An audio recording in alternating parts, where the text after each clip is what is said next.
All right. Okay, good morning, everyone. We're getting started here, and welcome.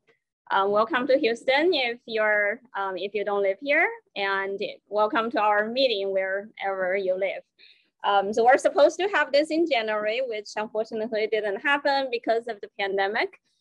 So here you are in June. You will get a taste of the very summery weather in Texas.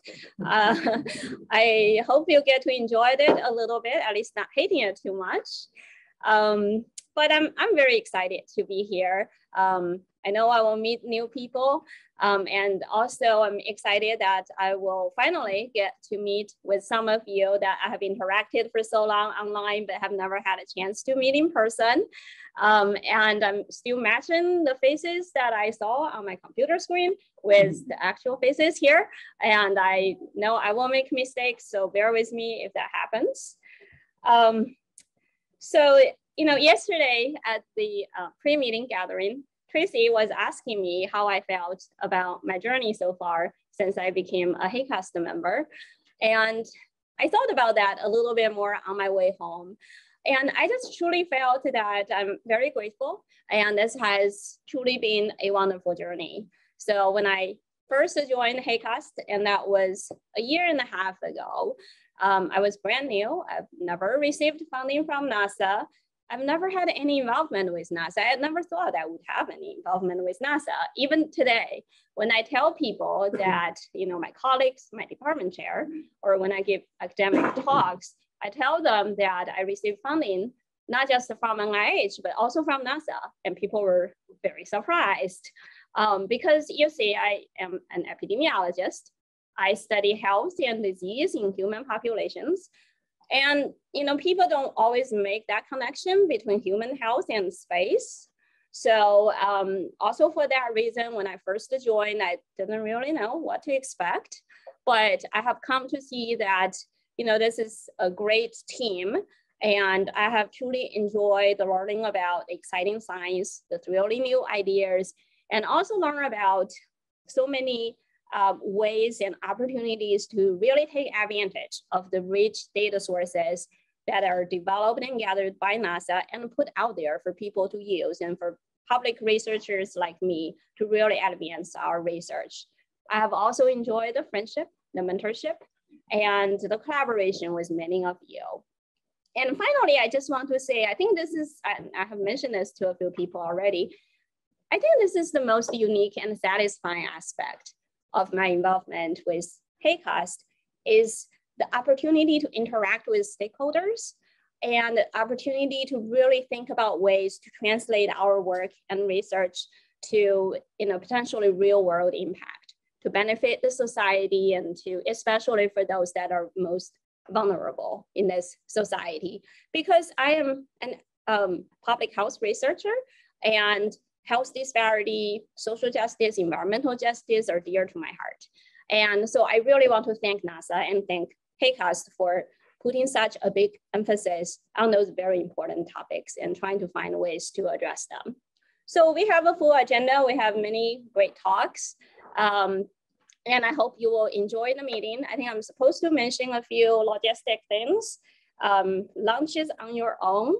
And we are going to have an informal gathering for drinks and dinner, and it starts 5 o'clock, right? Ninth floor, the rooftop. So that's where people can go to start gathering and finding people to go for dinner. And what else? Is there anything? Everything's recorded. Everything is recorded. Yes, everything is recorded, including the Q&A. So I think that's all. Again, welcome and hope you enjoy this meeting. And now I will turn it to Haynes. All right.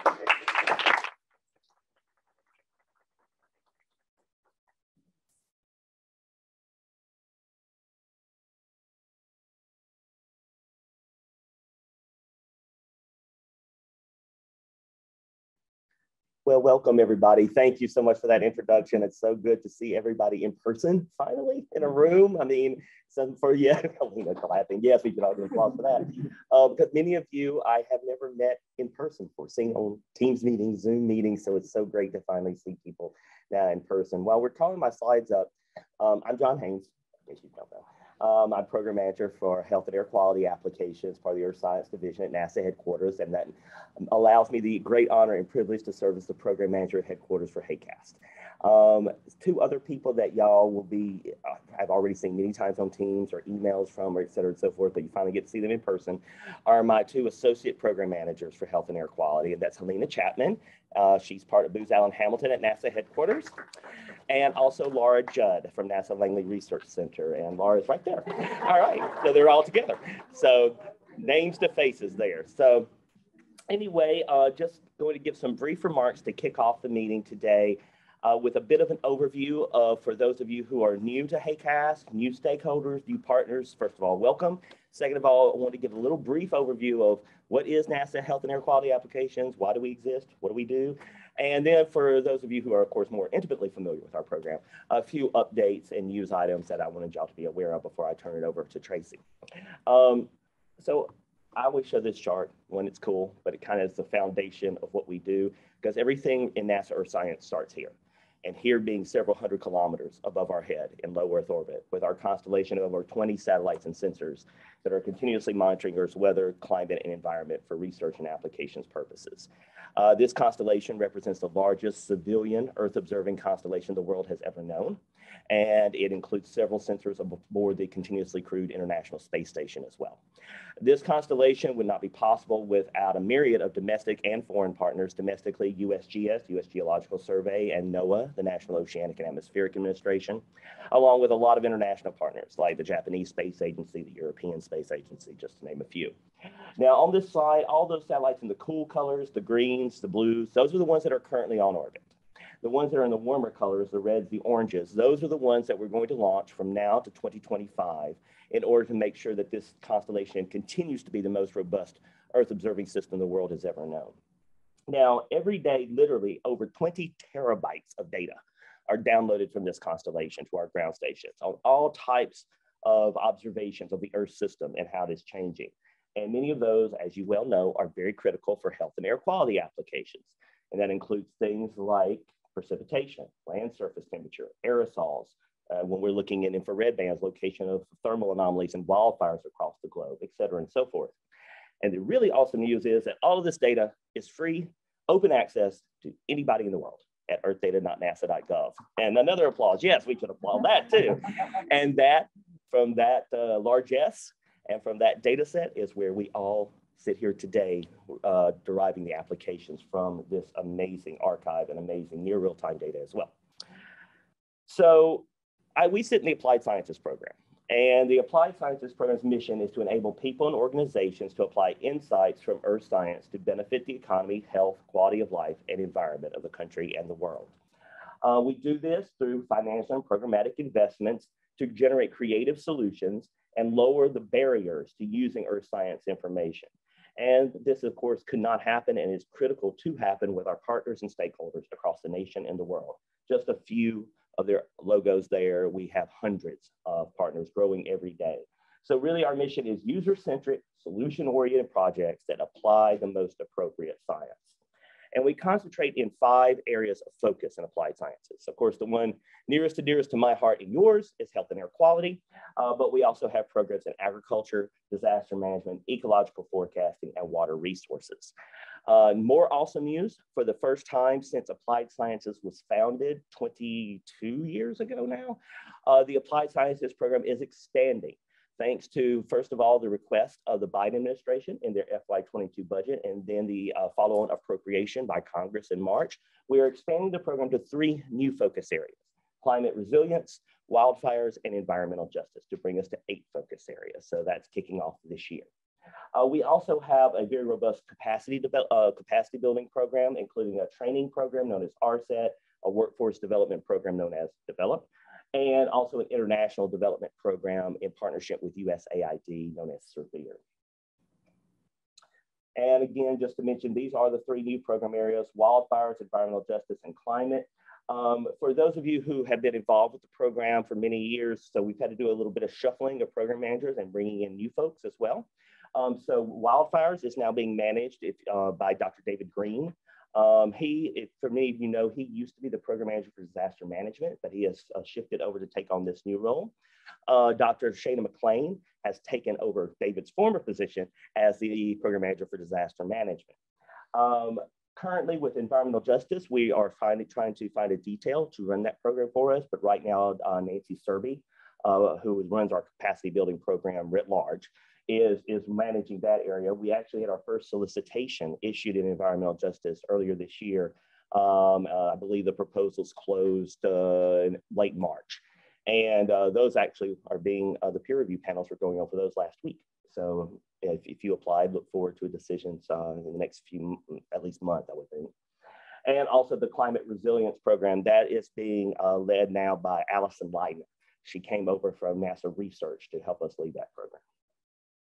So I don't have to tell you all this, I'm preaching to the choir, but why do we have a health and air quality program at NASA? Glad to say we've had one since day one of applied sciences over 2 decades ago. Number one reason, the potential health effects and the known health effects of climate variability and change with all its attendant health issues and all its intended impacts on air pollution. And as this is what WHO infographic kind of says it all, air pollution really is a silent killer. We estimate that there are every year approximately 7 million excess deaths worldwide from exposure to both household and outdoor air pollution. So in the NASA Health and Air Quality Program, we focus on the use of Earth observations in air quality management and public health regarding infectious disease and environmental health issues, regarding the implementation of, or the integration of Earth observations for the implementation of air quality standards, policies, and regulations.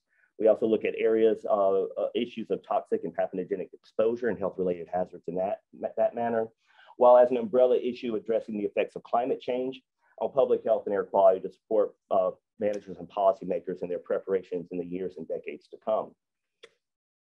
So those are our 4 primary areas of interest. Of course, HAQAST intersects with the air quality and environmental health focus areas, but we also have a myriad of projects looking at vector-borne infectious diseases. And of course, we're not going to get into it this meeting, but that's just a whole nother facet of the program. Our major partners are listed there at the bottom of the screen. It is really a very non-exhaustive list. I couldn't list all the partners, but you just see some of the actors that we work with on the international, federal, state, local level, and also with private sector entities. Like I said, we currently have, the program is the largest it's ever been. We currently have over 30 projects in the portfolio, but 14 of those are HAQAST. So you're almost 50% of the program. So that's great news. But again, there's a lot of others on malaria and all these mosquito diseases that it's really interesting if you're into that, and you can take a look at that, but we won't be discussing that here over the next day and a half.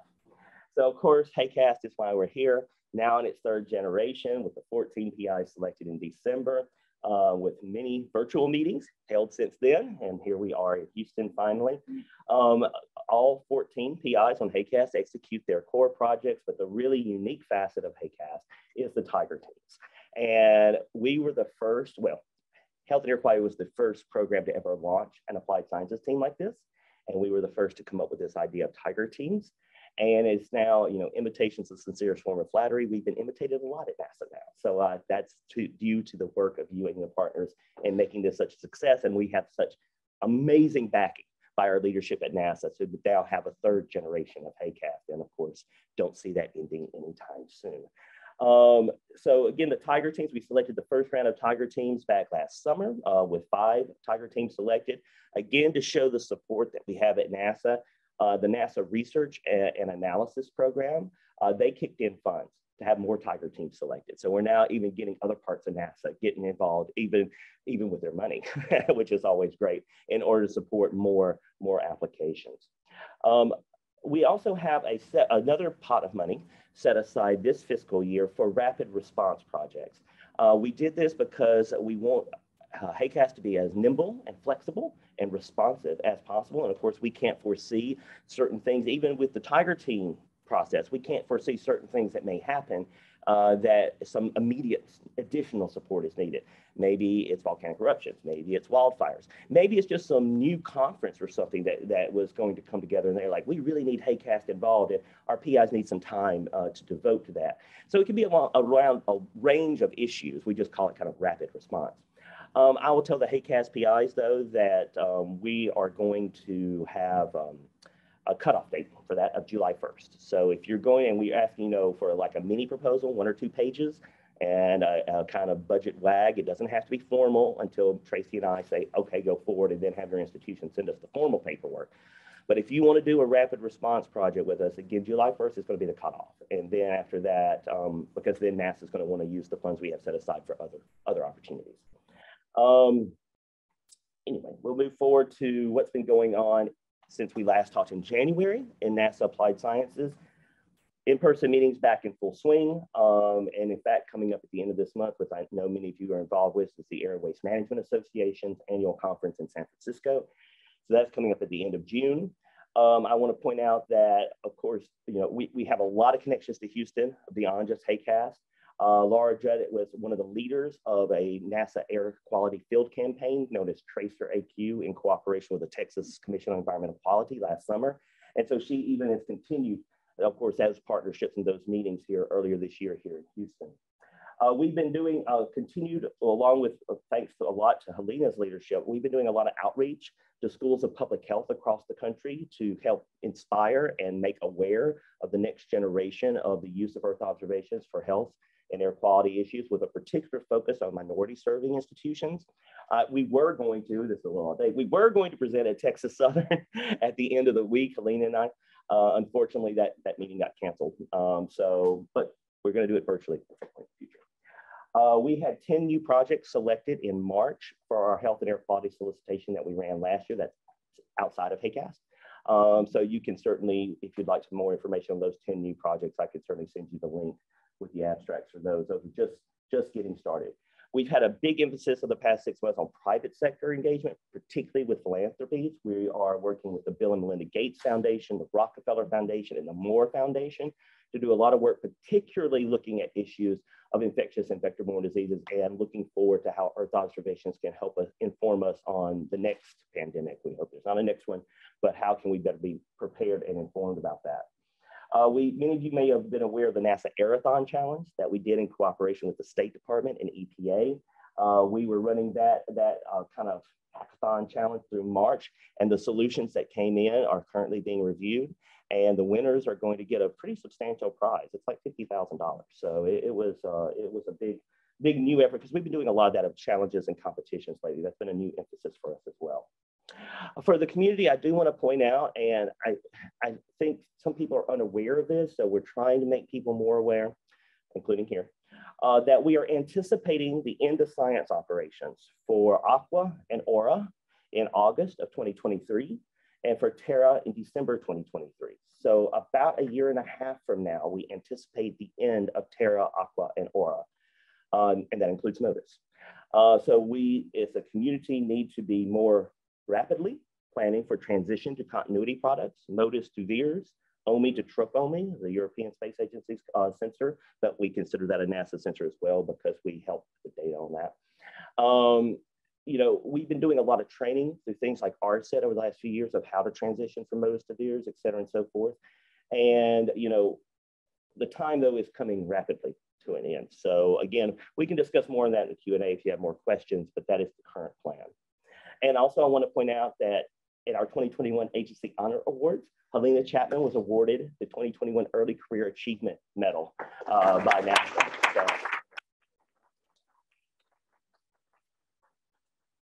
I mentioned the RSET training program again. Please take a look at their website. It's got a lot of great trainings, great case studies. It's really an amazing asset for the community.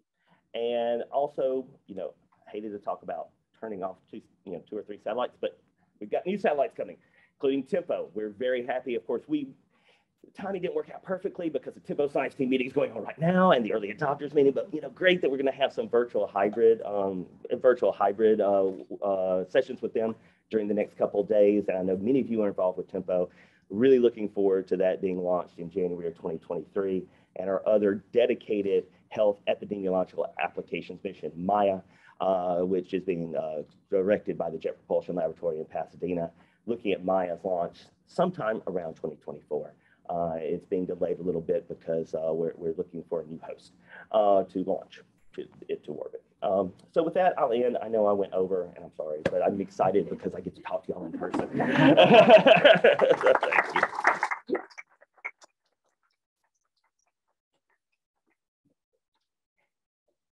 Thank you, John, and thank you, Qian. We're so happy to be here in Houston and see all of you in person.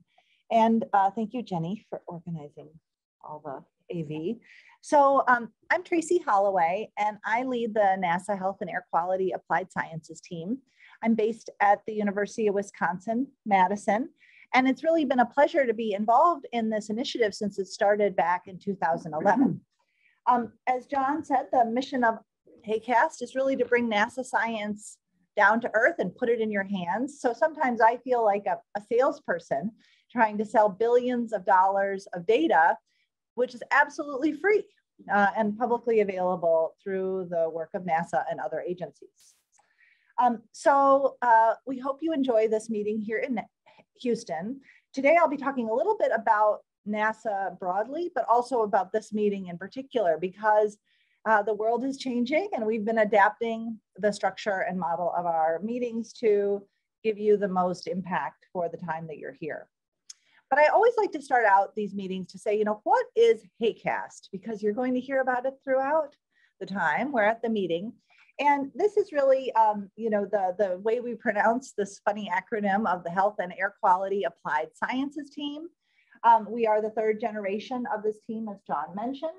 We have 14 members, and members of the team are really PIs of grants that were competitively selected through the NASA ROSES program.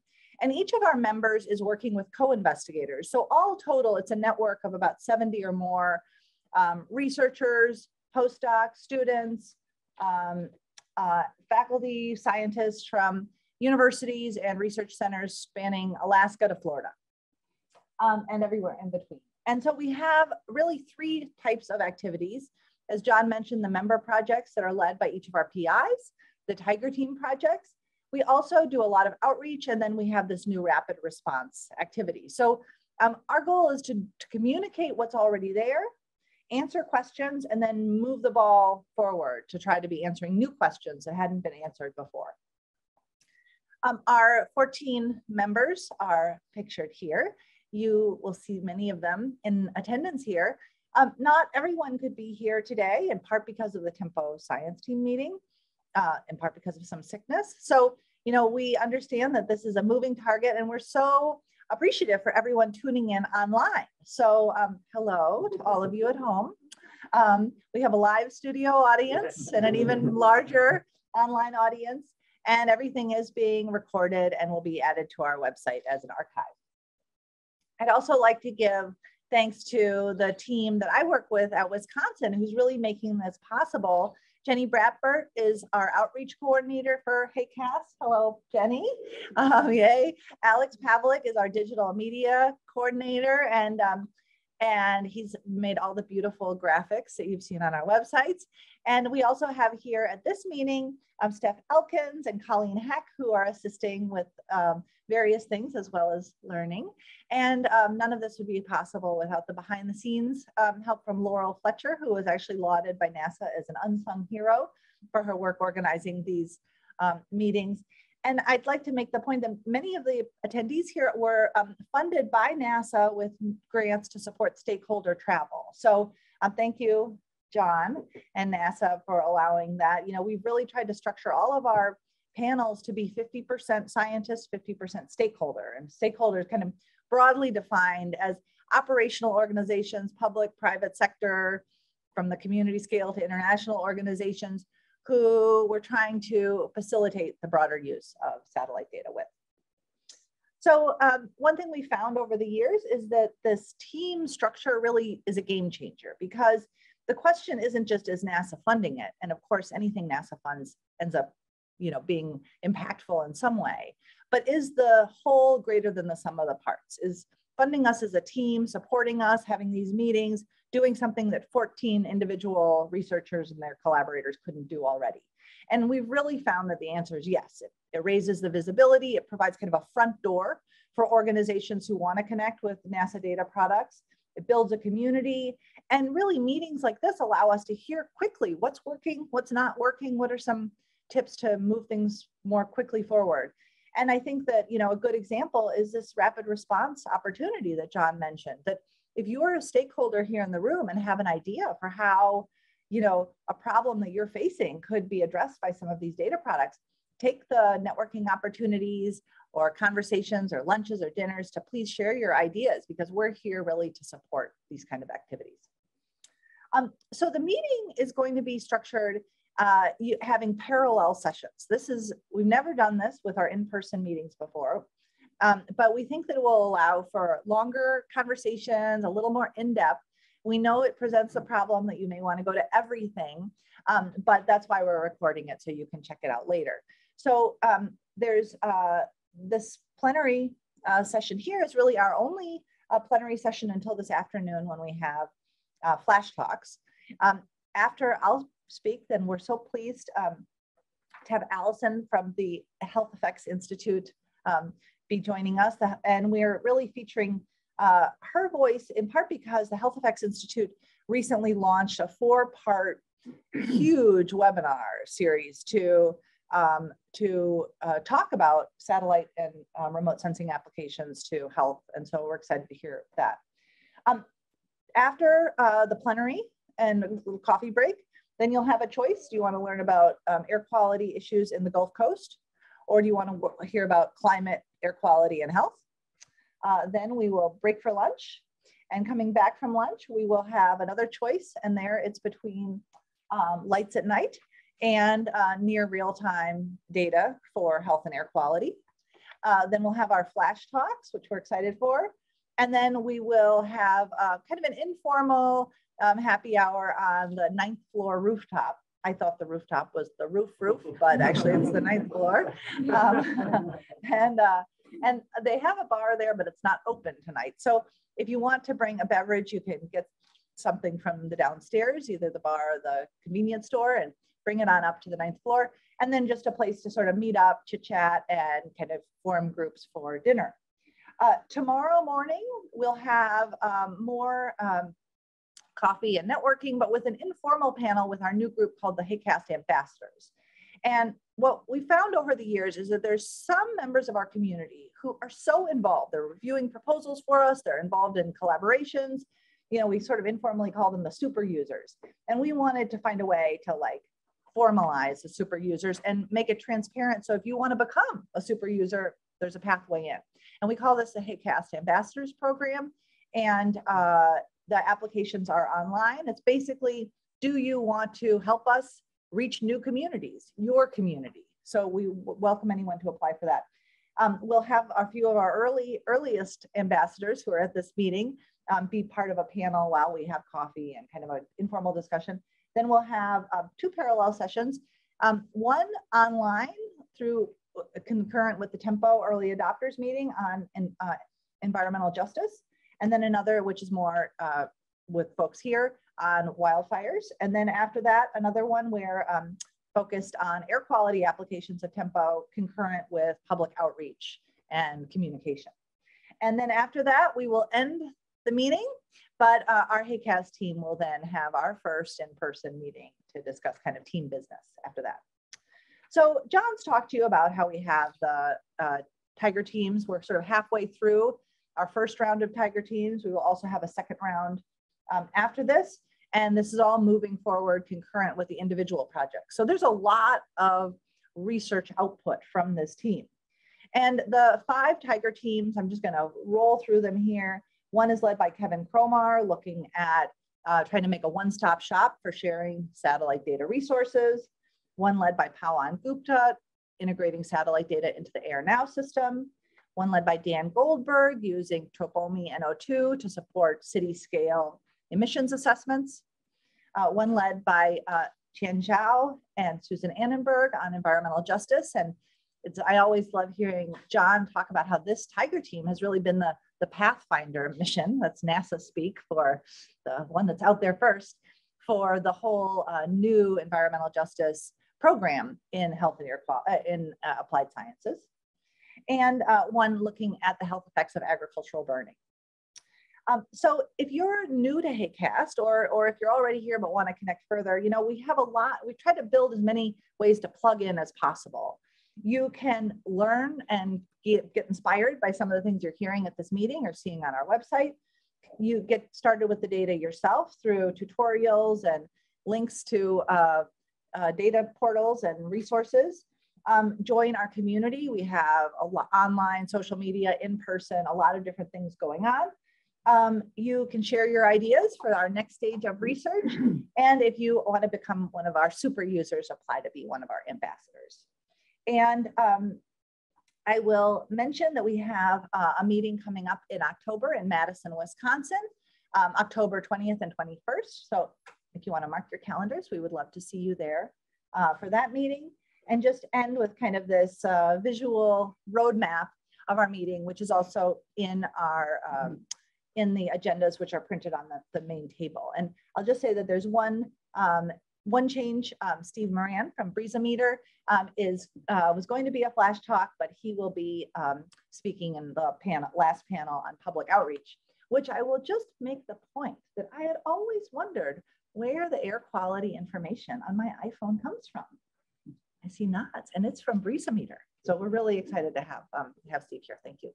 So we're excited to have everybody here and look forward to a great meeting. So I'll hand it over to Allison. Thank you very much.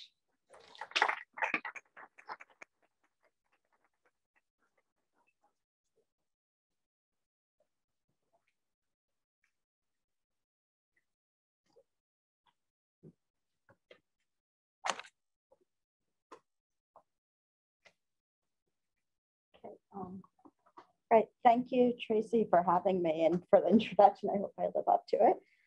So as Tracey mentioned, I'll be telling you about an HEI workshop on health applications of satellite-derived air quality. This was held over four webinars in April and May. All the slides and recordings and additional resources are on the website, so I hope you'll check those out later. But today I'll give you an overview of what the workshop was and what we're looking to do. And since some of you might not be familiar with HEI, I thought I'd give you a little background. We're an independent nonprofit corporation chartered to provide policy relevant, high quality, and impartial science. Our funding is joint from the worldwide motor vehicle industry and from government, mainly the US EPA, sometimes also private foundations. And we fund research that's selected, conducted, overseen, and reviewed independently of our sponsors. You can see on the slide some examples of recent HEI publications that incorporated satellite data. And there are also a few others listed in the workshop, additional materials, or if later on we can talk if any of you are interested in more of the papers. We publish all of the research that we fund, and we also don't take policy positions. So just to give a little context on the workshop, when HEI is thinking about what we should be doing in a certain area of research, we develop a workshop for the research committee, the people who advise our work and select the research that we fund and oversee it. And staff have put together these workshops to explore a topic in depth, identify unmet research needs, and inform decisions on how to engage. In the past, these were all in-person meetings. This year, because we weren't sure about travel, it was virtual. But because of that, we were able to get people from all around the world who maybe wouldn't have been able to travel even in the best of times. The workshop may result in a workshop summary, request for application, or other actions after thought and discussion by the research committee and staff. Since the last session was just a couple of weeks ago, I won't be able to tell you today what our next steps are. And so why satellite data right now? As the others have discussed, and as everyone in this room knows, satellite data are increasingly accessible. They're also being increasingly used in air quality and health applications. And with the Maya and other missions, thinking very carefully about how to use air quality data, it's a good time to be involved. And there's also a lot of enthusiasm of providers to develop data and tools with end users in mind. So as end users, we're interested in making sure that we help so that the resulting products are useful for us. And we also have long experience as an organization with studies that use satellite data in combination with other data sets For example, the global burden of disease. Several of the staff have been stakeholders on HAQAST projects. And we've also funded and overseen and reviewed many large-scale epidemiological studies. So we put together this 4-session workshop with members of the research committee chairing a staff planning committee, and also guest chairs for some of the sessions, including Tracey Holloway for the kickoff session. So thanks, Tracey, for that and for helping prepare. We put all the slides, recordings, and other resources on the website. And for each of the sessions, we asked the speakers to think about what opportunities exist to use additional air quality satellite-derived data in air quality and health research. What challenges or potential limitations or pitfalls do we need to look out for that we might not know about, or that people who are new to satellite data might not realize? How far can we push the data, and what challenges and limitations will be addressed by new technologies, and which ones are inherent to the method? And so now I'll just give a very brief overview of each of the sessions. In session 1, we set the stage for the conversation.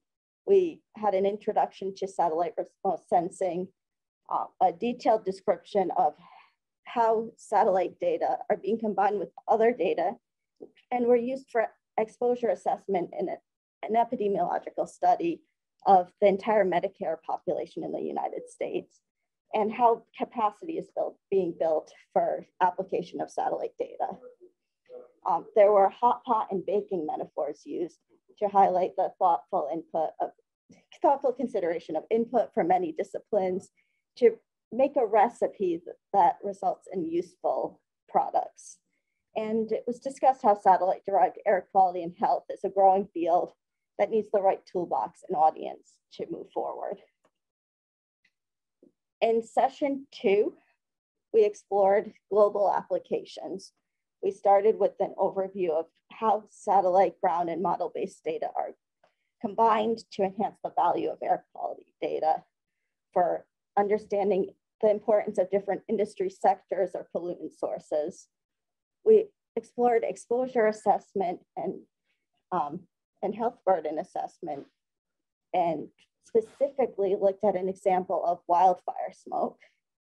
And finally, we looked at examples of satellite data in air quality use in applications around the world, looking at air quality management, health studies where maybe the locations of the most impactful sources of particulate matter are not close to the locations where the people are who might be affected, and how satellite data can be used to constrain emissions in the absence of other detailed measurements or information. The presenters talked about the need for open, available, and consistent data, and how they really intend to use the best available data to inform policy, regardless of what the source of that data is. And also, it's important to center local priorities and work with scientists in different regions when working on global health studies. On session 3, we talked about pushing the methodological limits. The session started by discussing the general agreement of satellite data with other data and how all the different data sources are really complementary in their strengths and limitations. So models, high quality sensors, low cost sensors, these all have a place alongside satellite data. And we saw some initial data from GEMS. So this is the first of 3 satellites that will provide a geostationary constellation over most of the Northern Hemisphere. There'll also be a Sentinel satellite, and Tempo will be part of this. So it's almost a preview of what we'll have in the United States. And after focusing largely on these large scale studies, we looked at the smaller scale and how satellite data can now be used to observe air pollution exposure inequalities within cities in the United States. So we heard a lot of different things in the first 3 sessions. So the 4th session was a roundtable discussion intended to synthesize and summarize what we learned from the first 3 sessions. The panelists identified strengths of using satellite data for air quality and health. These include large spatial coverage with consistent methodology over long periods. And this is especially useful where ground monitors are scarce. And they also discussed limitations. For example, that data assimilation has challenges, both in technical and communication that need to be addressed. And sometimes the data structure is not accessible to users from different fields. The speakers described a lot of new opportunities for new and creative uses of data. They described how people who are new to the field can access information on how the data are developed and can be used, and then discuss their needs with data providers. And also they discussed that this is a new and growing field. So data providers indicated the need for user voices to shape the direction of product development. And we heard that there are caveats that are normal and limitations need to be characterized, but there really should be a lot of enthusiasm still, even as we try to find the boundaries. So the workshop was intended to define research needs to be addressed and research requests for applications or other forms of engagement. There were specific details on satellite-derived air quality sources and interpretation, a range of applications and uncertainties in the data. We'll be discussing how to engage best going forward. And for those of you who are also relatively new to this group, there's a lot of room to contribute to interdisciplinary work. There's a lot of enthusiasm for collaboration in this field. So, and everyone we talked to was very helpful. So I hope you have the same experience. So I'd like to just thank everyone who was involved and Tracey for inviting me today. And I hope you'll be in touch either by talking later at this meeting, or emailing, or connecting on some of these HEI resources on the slide.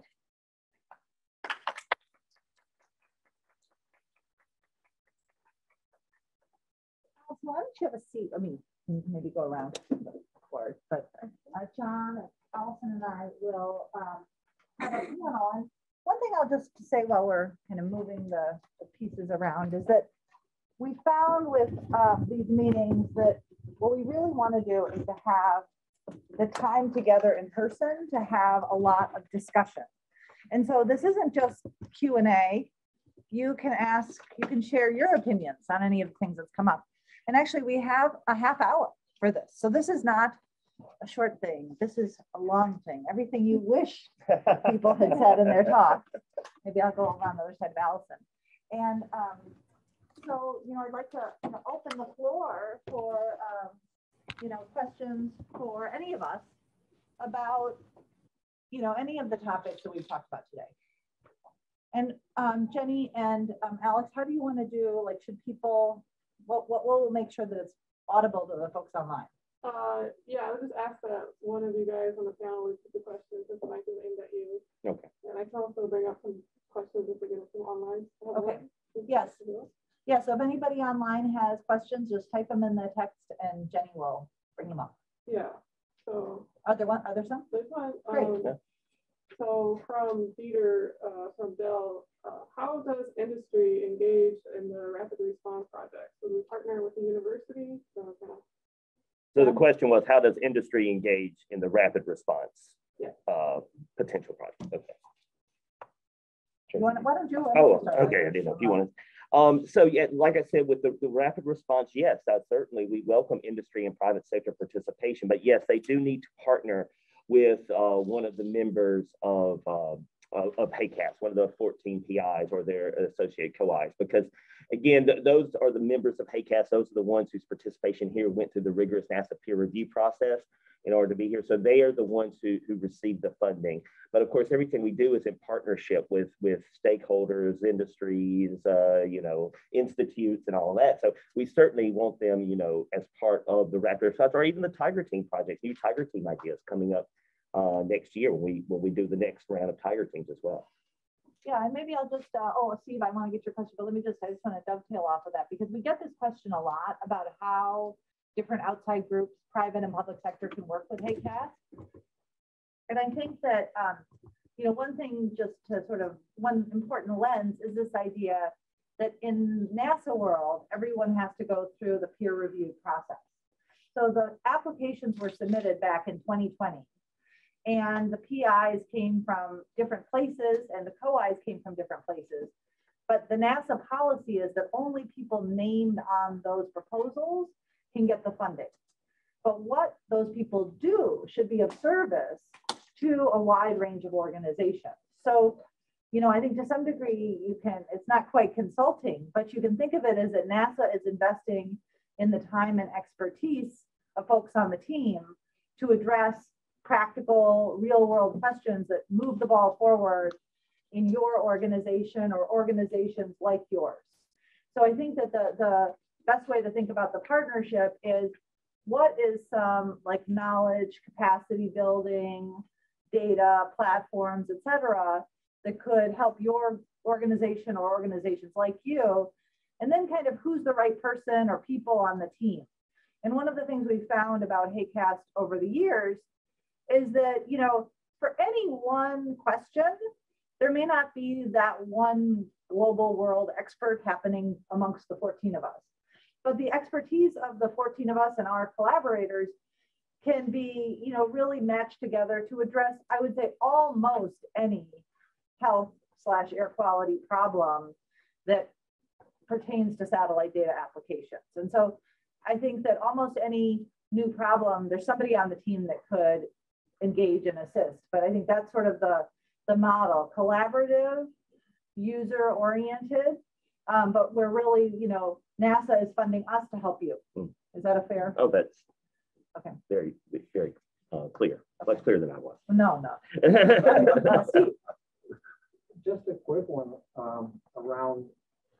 So, are there different focuses of the member projects versus the Tiger Team projects and the rapid response projects? Yes. The question was, are there different focuses for the member projects, the rapid response projects, and the Tiger Team projects? And the answer is yes. So different investigators put together their own partnerships, their own teams, and wrote them up and submitted them back in 2020. And just as an example, like Qian, our host here, is an expert in cancer research and is looking at how lights at night affect cancer risk. And that was evaluated by the peer reviewers through the NASA process. And so she's moving ahead with that work. Now, meanwhile, about a year ago, we had the first round of Tiger Teams. And the way that we had a lot of online activities plus informal conversations and partnerships to come up with what are some topics that aren't already being addressed through the member projects that would be good Tiger Team projects. And so we had about 10 applications that came out of our team, and those were reviewed then by stakeholder reviewers. And I put an announcement on our 1,000-person mailing list for volunteers to be reviewers. Got one volunteer, people. So then I shook the bushes a little bit to try to make sure that we were getting volunteers who all represent different public, private, local, large-scale stakeholder organizations. They reviewed the proposals, ranked them, and based on those rankings, we chose the 5 that were funded. So, you know, we wanted to make sure that we were kind of covering some of the hot topics, from wildfires to environmental justice. But I think that, you know, we'll be going through this whole process again. So if there are new questions that you feel aren't being addressed, please let us know. And then the practical way of moving it forward is to find a champion to work with on HAQAST, and then we'll put together a little team and proposal with you, et cetera, et cetera. We still have to hope that it gets well reviewed by the stakeholder reviewers, but that's just the process.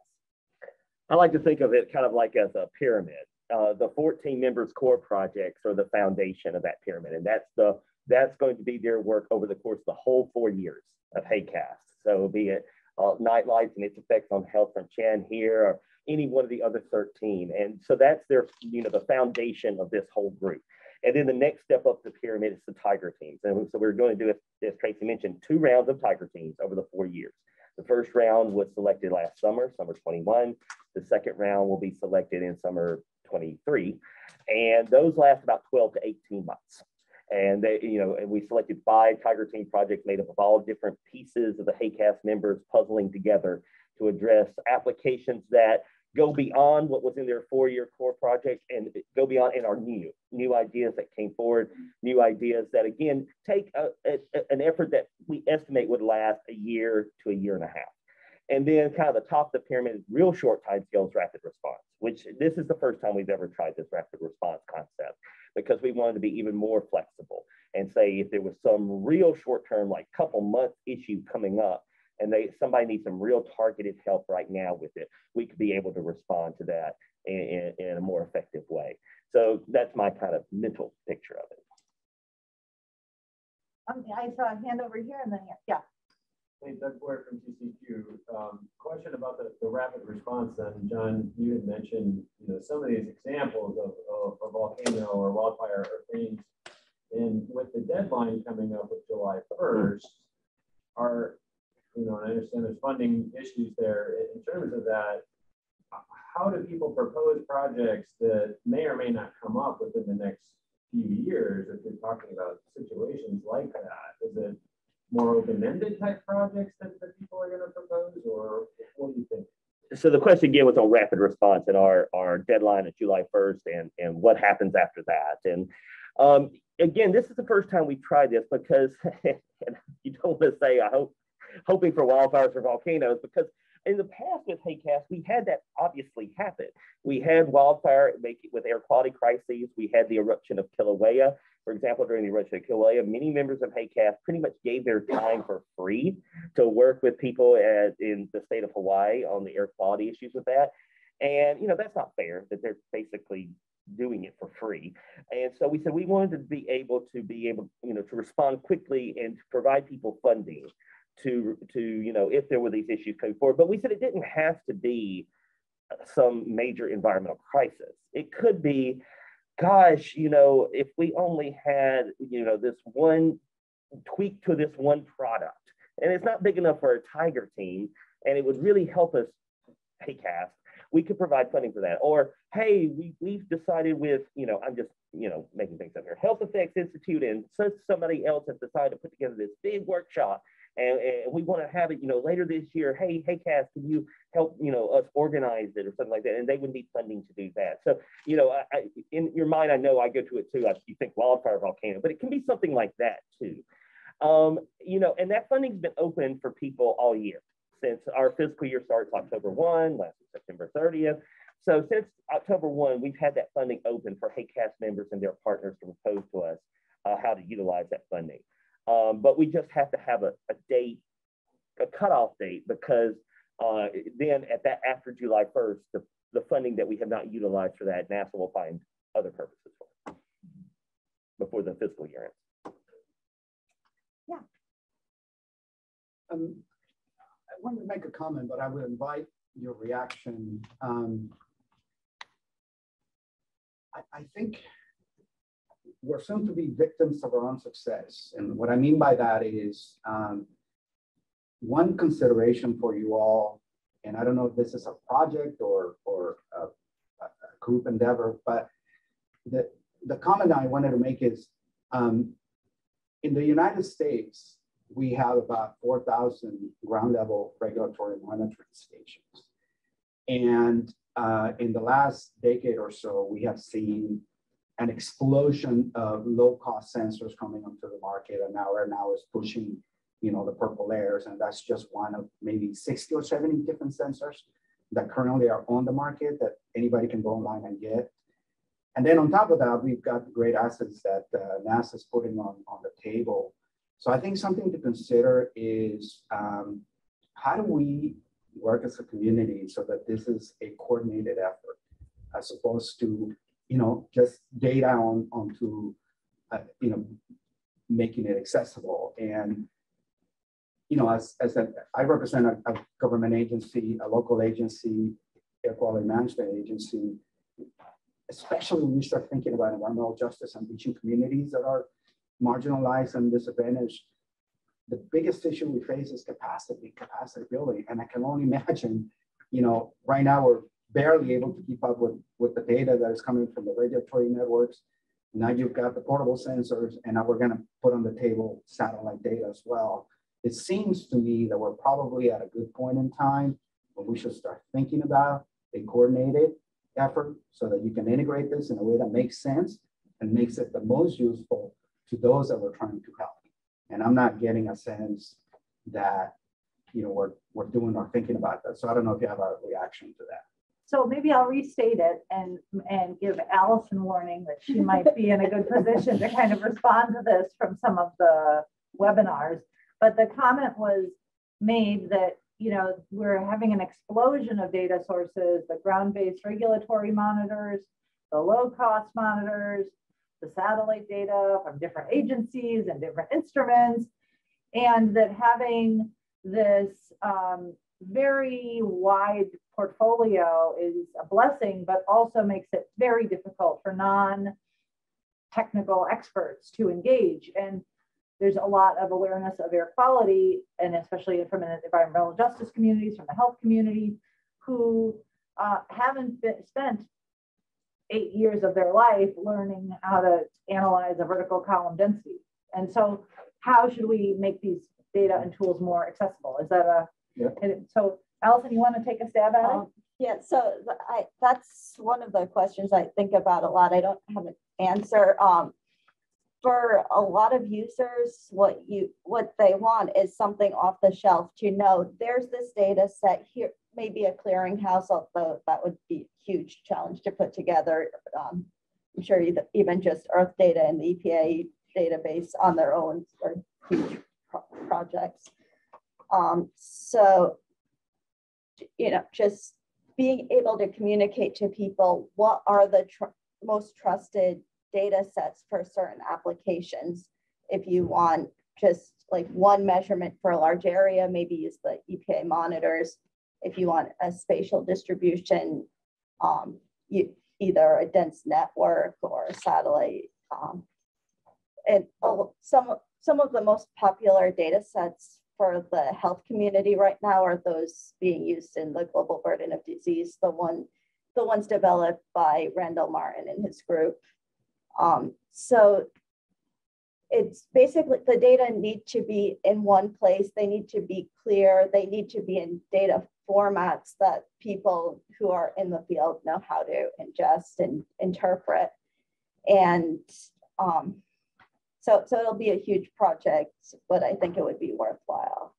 I think one thing, I want to get that question, but I just want to dovetail on what Allison is saying, that I think, you know, one challenge also about having like one data clearinghouse is that different communities have different data needs. And I think a good example, and I was just about to cite Gage, hi Gage, is that Gage Kerr and Susan Annenberg and Qian Xiao and other folks are working with the EPA EJ Screen. As an example, that this is a platform that the EPA has already built to connect with environmental justice communities. And so let's try to get satellite data into that platform rather than trying to add a second redundant platform.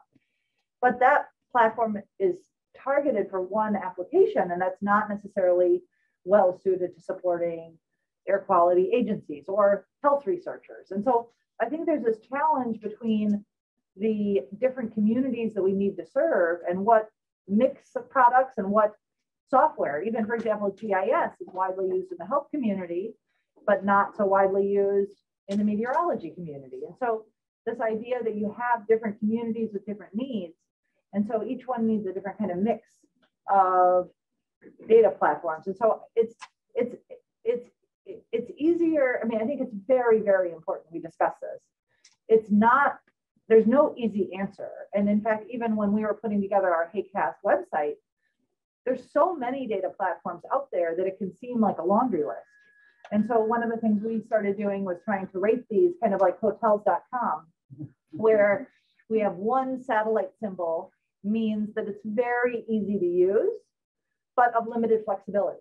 And when you get up to 4 satellite symbols, it's very flexible. It can do anything you want, but there's a high level of technical expertise that's needed. And because you can't have full flexibility and ease of use, there's a trade-off. So thank you for bringing that up. Yeah, and just add one more thing. I'm so glad you were talking about that, because capacity building, capacity development has been a huge facet and part of HAQAST from the get-go, from 10 years ago plus, as part and NASA Applied Sciences. And many HAQAST members have worked directly with NASA's big capacity development program to do tutorials, to do webinars. I know y'all done how-to tutorials on the YouTube channels, the cookbook, kind of how to get started, publications, things like that. So it's a huge challenge, but you know, I think we're doing everything we can to help tackle it along with everybody else. Yeah, and these discussions are part of that. So a question online from Jenny, and then then we have some audience. Yeah, we have a question from Steve Young that I think kind of ties in. He asked, can someone summarize what are the current health endpoints under analysis that appear to be most related to air quality? If you want to give some examples of that. So, you know, I'd say that a lot of the work that we're doing with HAQAST is building on decades and decades and decades of epidemiological research that has been underpinning even the whole Clean Air Act and the World Health Organization research. And so, you know, PM 2.5 is well associated with shortened life expectancy, premature mortality, respiratory disease, cardiovascular disease. Ozone is associated with respiratory disease, cardiovascular disease, other health outcomes. Formaldehyde is associated with cancer. Lead is associated with exposure to neurological problems. I mean, there's a lot of mercury. I mean, and so one of the questions is, of all these known air pollutants with known health endpoints, which ones can satellite data inform? And I think what we found is that satellite data are very powerful for informing PM 2.5, which is often considered sort of public enemy #1 for health, in part because of its well-known role shortening life expectancy. There's a lot of interest in using satellite data for ozone, but satellites don't see near surface ozone, so it's a little bit of a trickier point of connection. But I'd say a nice health endpoint success story has been there's been a real growth in research on NO2 and health impacts. And we have very few NO2 monitors in the US, around 500, many fewer worldwide. And yet NO2 is a gas phase pollutant that satellites are able to see quite clearly. So I think the NO2 health endpoint story is really a success, an example of a success where new insights on the health side have been possible because of satellite data. I mean, that's one of a few success stories. And keep in mind that HAQAST goes, I mean, Tracey covered great the air quality criteria pollutant side. Yeah. But HAQAST goes beyond that to other environmental health issues as well. So as we just mentioned, our host here was Qian with her night lights, which we can now look at night lights and their intensity globally and its potential effects on cancer. We have, you know, the work being done by Chris Viejo on heat and urban heat islands, and how does that affect, you know, people's health, obviously with issues of heat exhaustion, heat stroke, and things of that nature.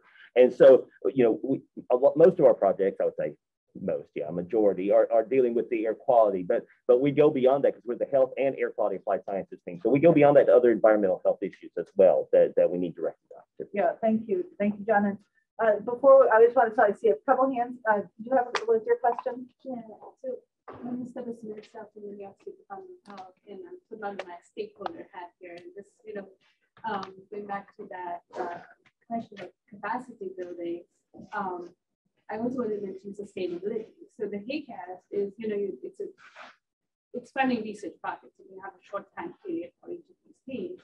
I think that pyramid needs another layer at the bottom.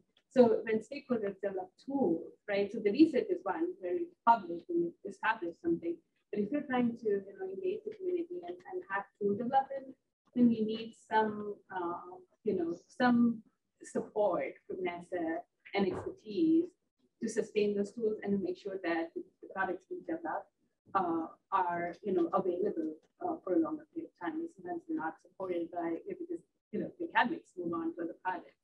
So some of the models develop and become they're not supported by anymore, and then kind of scrambling to figure out okay, what to do next.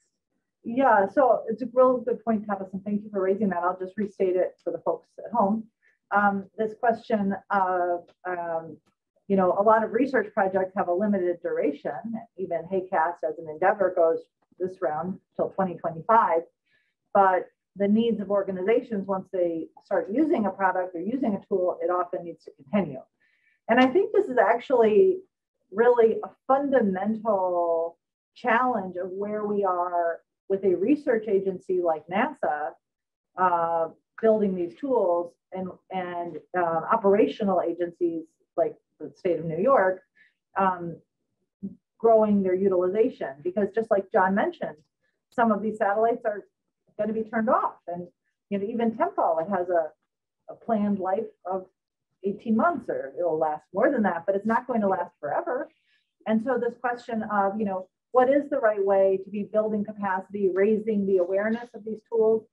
And I guess, just speaking, from my own opinion, is that I don't think it can stay forever, that NASA is the one building the instruments and running the programs, because the timescales and the missions are different. And I guess, I know like the EPA, I used a lot of their data. It's amazing. And those instruments have been in place for decades often.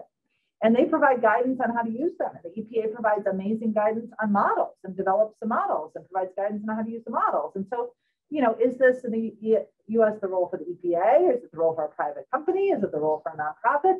Is it the role for the World Health Organization? I'm not sure, but I think NASA right now is playing a powerful role getting the conversation out there.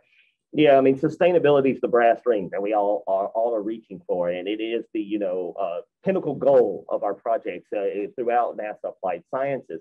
But that sustainability really depends on the partners and the stakeholders, because NASA at its heart is a research and development organization. And so we would like at the end of the day for these tools and these products then to be operationalized or sustained by the partners and the stakeholders who needed it. And we're there to integrate, hold hands, and plug in the parts over the course of the project. At the end of the project, hopefully then they're off and running, and then NASA can fund new applied research. And I mean, that goes all the way to our satellites in general. That, for example, we built Terra, Alpha, and Aura as this revolutionary, at the time, the late 1990s, revolutionary Earth observing system. And then, the next generation of MODIS was VEERS, but VEERS is being built by NASA, but operated by NOAA, because NOAA is an operational weather forecasting agency. And so, MODIS was the pathfinder to lead to VEERS.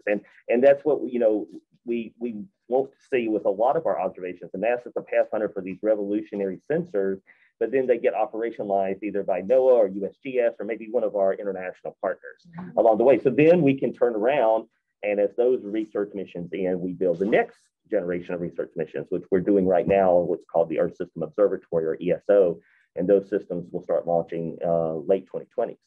So that's kind of the flow, but you're right, it's not a perfect system at all, and it creates a lot of challenges. Yeah, and I'd just like to add that it's the sustainability and findability of these data sources and tools are really important.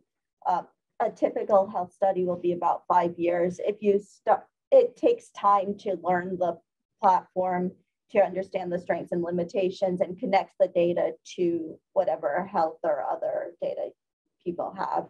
So that's like the minimum time that the data set should last in the same format. And then the users will need to know that the data will still be there when they're finishing their study. Like from my personal experience, when I was working on my PhD, I was using traffic data, and during the course of my PhD, and meteorology data, the format and the website to download the data from changed 2 or 3 times just through that. So every time the data set changes, you need to relearn in a way, and it takes time from the science to just make sure you're using the tool. And I'm sure others have had similar experiences. Good, Cascade. And I see Kellen. So let's get Kellen first, and then are there any other questions online? Yeah, there's one more. Okay, so let's do we'll do rapid response. Rapid response. That's right. Thank you so much. Good morning, colleagues. I guess I'm new and I'm excited to be here. Thank you for inviting me. My question is pretty, I guess you can guess it. Bring the African continent on board. And I'm looking at the 14 PIs. And I'm grateful to Kevin because he invited me, and I'm thinking he has this idea to, bring on board PIs or co-PIs from Africa. And I'm asking the team here, what are your plans in looking at the remaining 3 years to at least bring as many more co-PIs from Africa? And thanks to Allison, because I saw South Africa somewhere in your presentation and was capacity building, which is really, really a problem. Yeah, thank you. Well, I think that maybe John can discuss the international versus domestic focus of the team, because that's really been a strategic decision at the NASA level. Yeah, so HAQAST, primarily focuses on domestic issues, but we also have a global reach, as we like to say. And so many of the tools and products and work that HAQAST members do, while I may be working with a US agency, could certainly be scalable to other parts of the world. But for the larger applied sciences health and air quality program, even beyond HAQAST, we have a lot of work that's done internationally with air quality, including in Africa. And that includes Susan Annenberg's projects, working with the Stockholm Institute, the C40 cities, the climate institutes.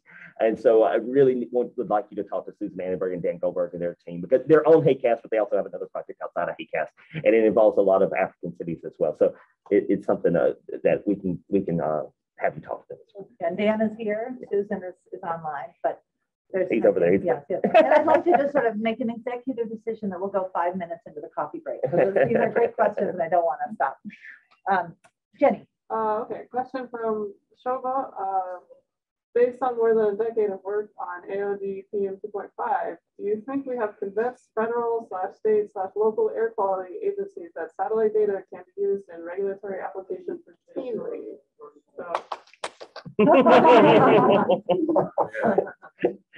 I guess I'd ask, have we convinced you? Certainly it's wonderful to have regulatory representatives in the audience, and I think just the fact that you're coming to this meeting is a good sign. But I think that one of the reasons I've been so pleased that Allison has been here and speaking in this morning session is because I think having stakeholder organizations leading these discussions, like there was a special issue of EM last year. There was focused on satellite data for air quality applications. I think that, our goal is to empower the stakeholders, the regulatory agencies, the health agencies, and do what we can while we're here, because there is the sustainability that it needs to be embraced by the user communities if it's going to have a long life. Jenny, any other online questions? Okay, Steve. Just a quick comment back on the collaboration sustainability question.